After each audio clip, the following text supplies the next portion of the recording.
아주 흔하지만 또 아주 위험할 수 있는 약물 상호작용에 대해 한번 알아볼 텐데요. 바로 시작해 볼까요? 아마 많은 분들이 머리가 아프거나 무릎이 쑤실 때 진통제를 드실 텐데요. 혹시 혈압약도 같이 드시고 계신가요? 이 조합 과연 괜찮을까요? 사실 여기에는 우리가 잘 모르는 위험이 숨어 있을 수 있습니다. 네, 그냥 별 생각 없이 한 행동이 갑작스러운 신장 손상으로 이어질 수 있다는 겁니다. 이걸 바로 트리플 웸이라고 부르는데요. 아주 심각한 상황을 초래할 수 있죠. 자, 그럼 도대체 어떤 약들이 문제인 걸까요? 이 위험한 조합을 만드는 주범들 한번 만나보시죠. 네, 바로 이 세 가지입니다. 첫째는 ACE 억제제나 ARB 계열 약물, 둘째는 이뇨제, 그리고 마지막 셋째가 바로 비스테로이드성 소염 진통제, 우리가 흔히 엔세이드라고 부르는 약물이죠. 이 세 가지를 동시에 복용할 때 트리플 웨미가 발생하는 겁니다. 이 약들 사실 굉장히 흔해요. 고혈압이나 심장질환, 그리고 그냥 통증 때문에 많이들 드시는 약들이거든요. 근데 문제는 뭐냐면 우리는 보통 성분명보다는 상품명으로 약을 기억하잖아요.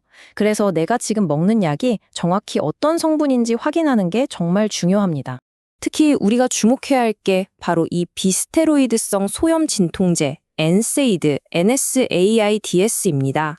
왜냐하면 이건 처방전 없이도 약국에서 쉽게 살 수 있는 약들이 많기 때문이죠. 이부프로펜, 나프록센 같은 것들이요. 다들 한 번쯤 들어보셨죠? 자, 이제부터가 정말 흥미로운 부분입니다. 이 세 가지 약이 어떻게 서로 작용해서 우리 신장에 말 그대로 퍼펙트 스톰, 그러니까 최악의 상황을 만들어내는지 그 과정을 한번 자세히 들여다보겠습니다. 이 문제를 제대로 이해하려면 먼저 우리 신장이 평소에 어떻게 일하는지 알아야 해요. 신장은 우리 몸의 피를 깨끗하게 걸러주는 아주 정교한 필터라고 생각하시면 되는데요. 이 필터가 잘 작동하려면 아주 적절한 압력이 계속 유지되어야 합니다. 자, 첫 번째 약물, 바로 소염 진통제입니다. 이 약은 신장 필터로 피가 들어오는 입구 혈관을 꽉 조여버려요. 고속도로로 치면 진입로 차선을 하나 막아버리는 거랑 똑같죠. 당연히 들어오는 피의 양이 줄어들겠죠. 그런데 동시에 두 번째 약물인 AC 억제제나 ARB는 이번엔 피가 나가는 출구 혈관을 활짝 열어버립니다. 들어오는 길은 좁아졌는데 나가는 길은 넓어지니까 어떻게 될까요? 필터 안의 압력이 훅 떨어져 버리는 거죠. 여기에 마지막 쐐기를 박는 게 바로 세 번째 약물, 이뇨제입니다. 이뇨제는 우리 몸의 전체 혈액량을 줄여버리거든요. 그러니까 필터 시스템을 돌릴 연료, 즉 혈액 자체가 부족해지는 상황이 오는 겁니다. 자, 이 세 가지 효과가 한꺼번에 겹치면 어떻게 될까요? 신장의 필터 시스템이 그냥 멈춰버릴 수 있는 거죠. 이걸 바로 급성 신장 손상, 영어 약자로는 AKI라고 부릅니다. 말 그대로 신장이 갑자기 기능을 잃는 거예요. 그렇다면 이런 위험에 특히 더 취약한 사람들은 누구일까요? 그리고 이 신장 손상은 얼마나 빨리 나타날 수 있을까요? 데이터를 보면서 같이 한번 확인해 보시죠. 네, 연구 결과가 아주 명확하게 보여줍니다. 이 세 가지 약을 동시에 복용하면 급성 신장 손상 위험이 무려 31%나 증가한다고 해요. 이건 정말 무시할 수 없는 수치죠. 그리고 이게 얼마나 빨리 진행되는지 보세요. 정말 놀랍습니다. 한 일본 연구 결과를 보면요.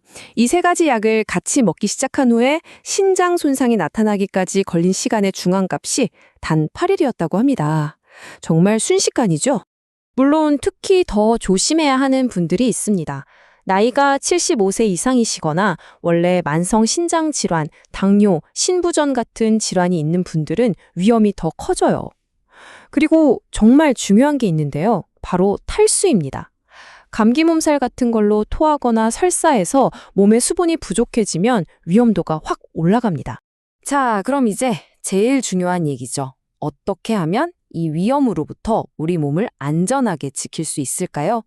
다행히 아주 간단하고 효과적인 방법들이 있습니다.